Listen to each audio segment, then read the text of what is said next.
So this is one of, in my opinion, the most impressive acts of persuasion in history, Charles Darwin's book On the Origin of Species, an account of how species evolved through natural selection. It was a controversial bombshell when it was published in the 1860s, as Darwin knew it would be. The theory of evolution threatened the sacred, unviable worldview in which species were immutable and organized into a designed hierarchy with humans at the top. Darwin told a friend while he was preparing the book that arguing for evolution felt like confessing a murder. So the book sparked years of furious and often emotional debate. But Darwin's case was so solid, so full of years of carefully collected observations and well-reasoned arguments, that it ended up persuading people.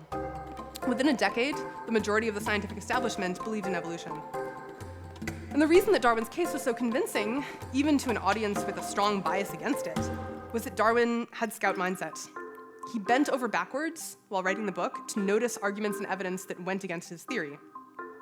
He followed what he called a golden rule of research to fight against motivated reasoning.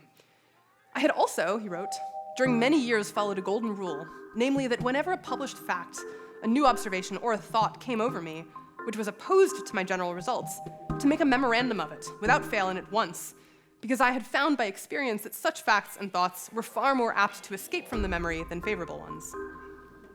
So Darwin basically stress-tested his theory for years within an inch of its life, trying to notice all of the potential objections to it and modifying and improving the theory until it was really solid. And that's what made him so persuasive. If he had instead tried to just convince himself that he was totally right and win the day by the power of confidence, I don't think he would have succeeded. So basically, I think of overconfidence as a crutch. It might help you in some situations, for sure. I am the greatest. But if you don't allow yourself to indulge in it, then you force yourself to become actually competent.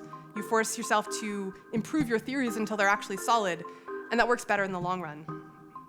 There's a book called Confidence by Tomas Chamorro-Premuzic that makes basically this point. He says, "We mostly have been brainwashed into thinking that confidence will eventually cause competence. I think it's much more appropriate to think of confidence as a compensatory strategy for lower competence."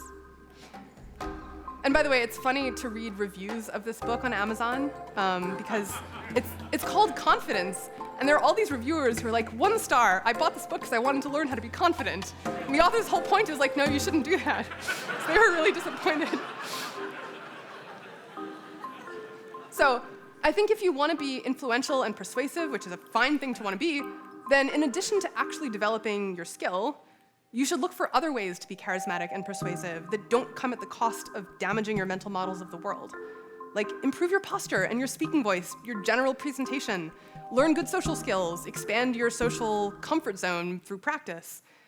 Interestingly, I just came across a paper called When Overconfidence is Revealed to Others, testing the status-enhancement theory of overconfidence by Anderson et al. And from the abstract, it seems to be making the case that overconfidence is useful, that it makes you influential and higher status. But if you actually read the paper, there's a striking table of the factors that increased people's social status in these groups. And the actual measures of overconfidence, per se, like how confident you said you were in your claims, how easy you claimed the task was for you, and how competent you claimed to be, those are the highlighted ones at the bottom. They were either not significant or barely significant. The things that mattered, the things that increased your status in the group, were the social things. Did you participate a lot in the conversations? Was your tone of voice confident? Did you seem relaxed and at ease?